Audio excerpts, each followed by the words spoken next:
High বন্ধুরা, দেখতে পাচ্ছ আমরা তারকেশ্বর থেকে জল নিয়ে বেরিয়ে পড়েছি। আমার ভাই এখন বাঁক নিয়ে যাচ্ছে, একটা ভাগনা ওই সামনে ধরে আছে বাঁকটা। দেখতে দেখতে আমরা বেরিয়ে পড়লাম তারকেশ্বরের উদ্দেশ্যে।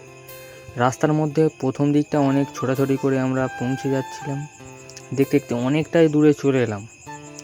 অনেক দূরে চলে আসার পরে আমাদের পিউ রানী বাঁক নিল একটু ঘাড়ে, বলছে আমি এখন প্রথম নিয়ে নিই, আর নিতে পারবো না বলে তাদেরকে বাঁক দিয়েছি। তারা সবাই মিলে ছুটে, ভাগনা ভাই জামাইবাবু সবাই মিলে ছুটে ওরা চলে গেছে আমাদেরকে ফেলে।